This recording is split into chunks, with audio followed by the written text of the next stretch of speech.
आखिरकार अमेरिका ने चीन पर 104% टैरिफ लगा ही दिया। इससे पहले अमेरिकी राष्ट्रपति ट्रंप ने चीन को अमेरिका पर लगाए 34% टैरिफ को हटाने का अल्टीमेटम दिया था, जिससे चीन ने पीछे हटने से साफ इनकार कर दिया था। ये रिपोर्ट देखिए।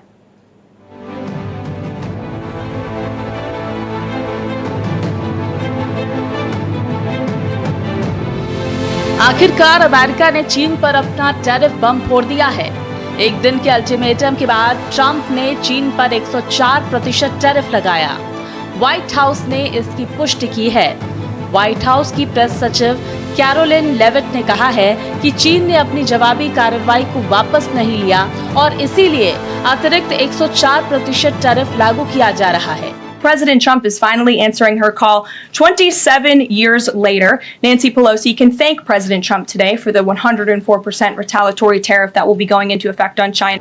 व्हाइट हाउस की प्रेस सचिव कैरोलिन लेविट जिस नैन्सी पेलोसी का जिक्र कर रही हैं, वो अमेरिकी संसद की पूर्व स्पीकर हैं। वो अगस्त 2022 में अपनी ताइवान यात्रा के बाद चर्चा में आई थी। इतना ही नहीं, जब 2024 में नैन्सी पेलोसी ने भारत जाकर दलाई लामा से मुलाकात की थी तो चीन को मिर्ची लग गई थी। ट्रंप ने 2 अप्रैल की घोषणा में चीन समेत कई देशों पर रेसिप्रोकल टैरिफ लगाया था, जिसके जवाब में चीन ने भी अमेरिका पर टैरिफ लगाया। इस टैरिफ को लेकर ट्रंप ने चीन को 2 टूक चेतावनी दी थी। ट्रंप ने कहा था कि अगर चीन 8 अप्रैल तक अमेरिका पर लगाए गए टैरिफ को नहीं हटाता है तो उस पर अतिरिक्त 50% टैरिफ लगाया जाएगा। On the other hand, countries like China, who have chosen to retaliate and try to double down on their mistreatment of American workers, are making a mistake. President Trump has a spine of steel, and he will not break, and America will not break under his leadership.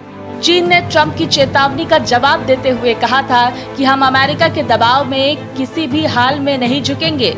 चीन ने कहा था कि हम trade war का सामना करने के लिए पूरी तरह से तैयार हैं।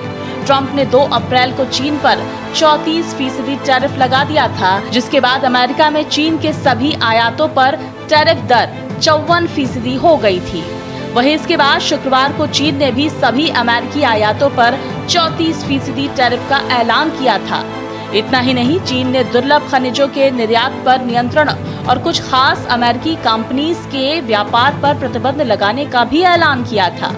अब देखना है कि ये ट्रेड वॉर का कितना इम्पैक्ट ग्लोबल मार्केट पर पड़ता है। Bureau report, Bharat express.